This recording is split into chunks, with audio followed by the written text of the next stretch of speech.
Halo semuanya, jumpa lagi dengan saya Chandra di channel Terapin Tekno. Jadi guys, di video kali ini kita bakal coba ngebahas review dari Tecno Spark 7 Pro ini. Soalnya kita kan kemarin udah ngelakuin gaming test, speed test, dan lain-lain. Dan hasil saya udah puas dengan hasilnya yang diberikan oleh Tecno Spark 7 Pro ini. So, di video kali ini kita bakal coba masuk ke sesi reviewnya, alias full review dari Tecno Spark 7 Pro ini. Kenapa bisa saya sebut sebagai HP paling worth it dan HP paling komplit di bawah 2 jutaan. Di video kali ini kita bakal coba bahas kenapa HP ini bisa disebut seperti itu. Daripada kelamaan, langsung aja kita mulai videonya. Let's go!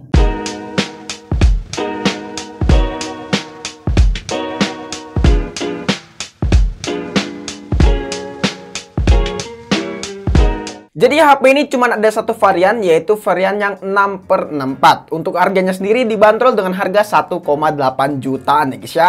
So, sekarang kita bakal coba bedah untuk masalah spesifikasi mendalam dari HP ini. Yang pertama kita bahas untuk masalah desainnya dulu aja, yang paling mendasar ya guys ya. Nah, untuk desainnya sendiri, HP ini menggunakan material plastik ya guys ya untuk desainnya sendiri. Terus juga untuk finishingnya pun di sini sangat kokoh dan menurut saya nggak ada bunyi kretak-kretak gitu ya guys ya. Beda nggak kayak Infinix Hot 10s. Kalau misalkan Infinix Hot 10s, bagian belakangnya itu agak sedikit kresek-kresek. Saya juga agak bingung ya guys ya dengan Infinix Hot 10s. Padahal ini satu perusahaan loh, tapi ini beda feel ya guys ya saat dipegang. Dan saya juga suka banget untuk masalah desainnya dari Tecno Spark 7 Pro ini. Di sini desainnya nggak terlalu norak dan cukup matching desainnya. Apalagi warna yang saya pilih ini, yaitu warna hijau kalau nggak salah Ocean Grey guys ya. Lalu di sini untuk penempatan fingerprintnya sangat pas di tangan dan untuk responsifnya sangat-sangat responsif ya guys ya.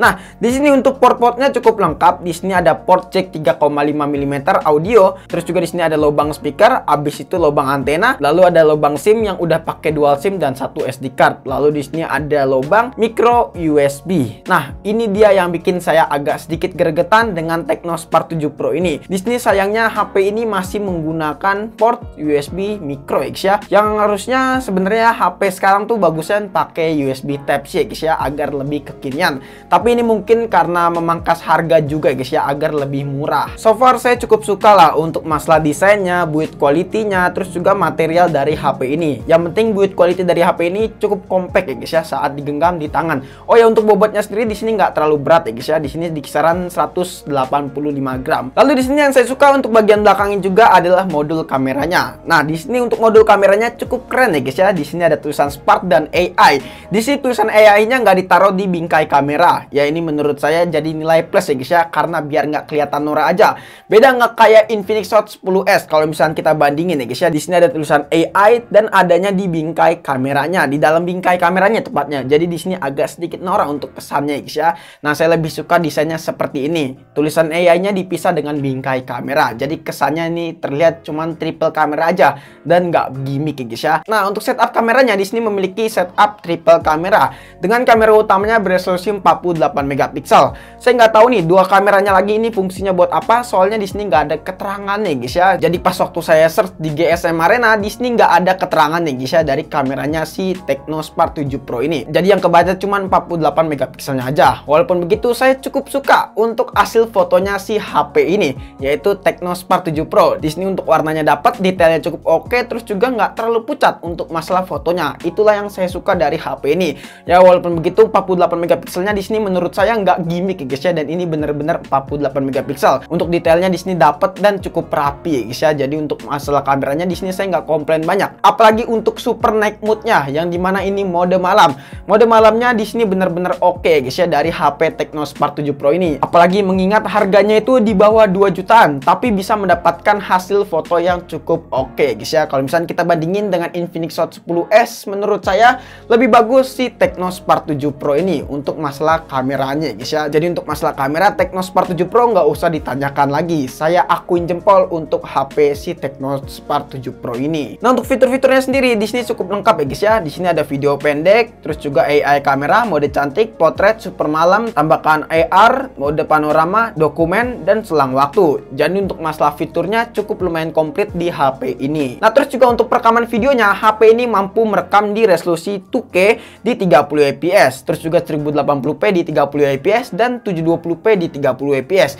Nah, untuk hasil videonya sendiri, karena HP ini tidak memiliki hardware gyro ya guys ya, dan untuk hasil videonya pastinya jedak-jeduk ya guys ya. Kalian bisa lihat sendiri aja untuk hasil video dari Tecno Spark 7 Pro ini. Dan untuk kamera depannya, HP ini memiliki resolusi 8 megapiksel, lalu memiliki fitur dual LED flash ya guys ya, yang menurut saya ini berguna banget kalau misalnya kita foto di dalam kegelapan malam hari ya guys ya. Lalu untuk layarnya sendiri, HP ini menggunakan desain pansol ya guys ya, yang cukup kekinian. Tapi di sini saya agak sedikit notice untuk masalah pansolnya, yang menurut saya ini agak sedikit gede guys ya. Kalian bisa lihat sendiri untuk ukuran pansolnya di sini cukup lumayan gede untuk HP zaman sekarang. Walaupun begitu, tapi saya cukup apresiasi lah dengan HP ini, karena HP ini di bawah 2 jutaan ya guys ya, tapi bisa mendapatkan desain pansol yang seperti ini. Terus juga untuk panelnya sendiri udah pakai panel IPS dan resolusinya masih 720p alias SD Plus aja, tapi kita mendapatkan refresh rate yang tinggi yaitu 90 Hz ya guys ya. Jadi menurut saya ini menjadi poin penting dari HP Tecno Spark 7 Pro ini. Nah, tapi pas waktu saya tes menggunakan aplikasi multi touch ya guys ya, layarnya ini cuma bisa disentuh sampai 5 jari aja. Terus juga di sini saya nemuin kendala yang dimana untuk bagian bawahnya sini guys ya, pas lagi main game agak susah sedikit di touch ya guys ya.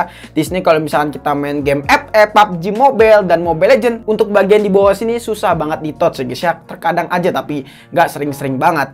Nah, sejauh ini untuk masalah layarnya sih saya cukup suka ya guys ya, dengan refresh rate tinggi. Di sini saya belakangan ini suka banget scroll Instagram, TikTok, terus juga Facebook. Habis itu juga buat layarnya di sini nggak terlalu burik ya guys ya. Buat nonton film pun juga ya cukup oke lah HP ini, dan bisa diajak nyaman. Lalu sekarang kita masuk ke bagian jeroan dari HP ini. Nah, untuk chipsetnya, HP ini menggunakan chipset MediaTek Helio G80 dengan fabrikasi 12 nanometer. Didukung dengan GPU-nya yaitu Mali G52 MC2. Untuk skor Antutunya sendiri kita mendapatkan di kisaran 239 ribuan di versi Antutu 9,0,8 ya guys ya. Lalu untuk Androidnya di sini udah Android 11 dengan UI-nya yaitu HiOS 7,5. Jadi menurut saya HP ini untuk performanya cukup powerful ya guys ya. Kemarin kita udah main game ya, kita udah beberapa tes gamingnya juga. Di situ untuk performanya emang bener-bener powerful. Bahkan kita udah aduin juga kemarin sama Redmi 9 ya guys ya, HP dari Xiaomi. Dan alhasil Redmi 9 cukup ngap-ngapan ya guys ya di situ. Terus juga buat diajak speed test, Tecno Spark 7 Pro di sini menang ya guys ya, kalah jauh. Tapi mungkin juga pas waktu menang dari speed test HP ini karena variannya yang 6/64 ya guys ya, jadi agak sedikit kurang fair karena Redmi 9 cuman variannya 4/64. Karena untuk masalah speed test, RAM sangatlah berpengaruh ya guys ya. Lalu untuk baterainya sendiri, HP ini memiliki kapasitas baterai sebesar 5000 mAh dengan dukungan charging cuman 10 watt aja guys ya. Saya nggak tahu nih HP ini bisa dengan fast charging atau enggak, soalnya di sini nggak ada tulisan fast charging 18 watt. Dan pas saya uji juga pakai adapternya Redmi Note 9 yang memiliki kapasitas fast charging 18 watt, HP ini cuma mengisi 10 watt aja. Ya mungkin untuk sekarang saya klaim HP ini cuma bisa ngecas 10 watt aja. Nah, untuk pengisian daya baterainya sendiri, HP ini dari 20% ke 100% itu memakan waktu 2 jam 15 menit ya guys ya. Nah, terus juga untuk daya tahannya di sini cukup bertahan lama. Di sini buat main game nonstop bisa bertahan hingga 6 jam ya guys ya. Terus juga kalau buat penggunaan normal, contohnya nonton film, main sosial media, terus juga buka scroll TikTok, ya HP ini bisa bertahan hingga 10 jam sampai 12 jam. Jadi HP ini menurut saya cukup badak.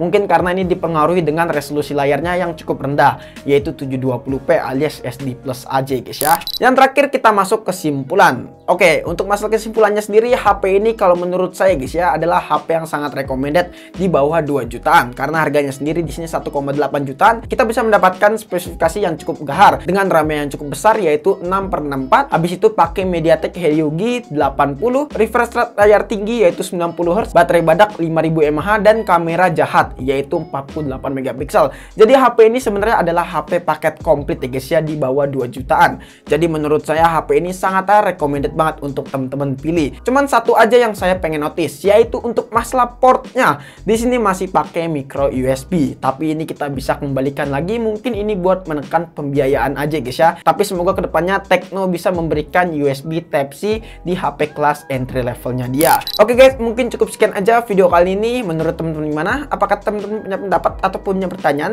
Jika teman-teman punya pendapat ataupun punya pertanyaan, bisa aja langsung tulis di kolom komentar.